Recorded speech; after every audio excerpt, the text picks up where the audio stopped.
Sa mga babiyahe na karamihay umaasa sa mga bottled water bilang pamatit-uhaw habang naglalakbay, abay ingat po, babalakasin ng Food and Drug Administration.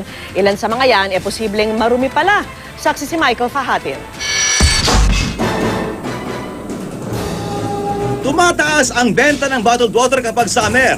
Bawas din ito sa budget dahil karaniwan ang kalahating litro, 10 piso. May mga murang bottled water tulad nito na paborito ng mga jeepney driver sa Maynila. Maging mga pasahero, 12 pesos 1 litro. Pero, teka. Bago mo inumin ang anumang produkto, sabi ng FDA, mabuti munang alamin kung ito ba ay rehistrado para masigurado ang kaligtasan mo. Dito natin malaman sa likod kung ang isang produkto ay rehistrado. Liit lang, merong LTO number, meron siyang registration number FR, nandito yun. Ito ay mandatory. Kapag rehistrado, ibig sabihin, dumaan ito sa pagsusuri di lamang ang lamang tubig, pati na ang boteng plastic at maging ang takip at selyo nito.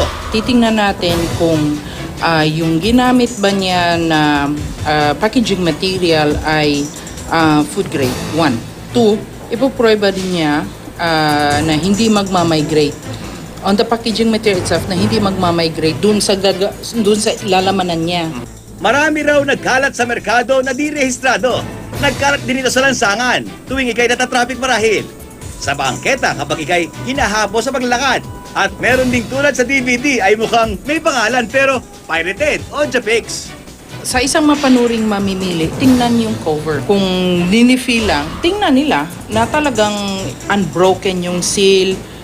Inspekin nila na yung integridad noong packaging material ay naandoon pa. Now, kung merong mga lumulutang.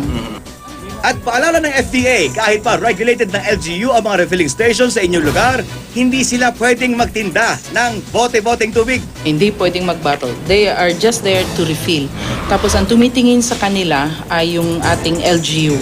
May certain specifications na sinusunod sila according to the requirements of a refilling station. So mayroon niyang microbial testing, microbial analysis na ginagawa. But these are only for refilling. Pagdating naman sa bottled water, meron rin tayong kaakibat na panuntunan. Mga kabuti, napakuluan ang tubig ninyo ng ilang minuto dahil pinapatay ng init ang mikrobyo. Pero ang init mula sa araw kung ugali ninyong mag-iwan ng tubig sa kotse, makakasama naman sa inyong kalusugan dahil tinutunaw naman ito ang ilang kemikal ng plastic na nakahalo sa inyong tubig. Michael Pati ng inyong saksi.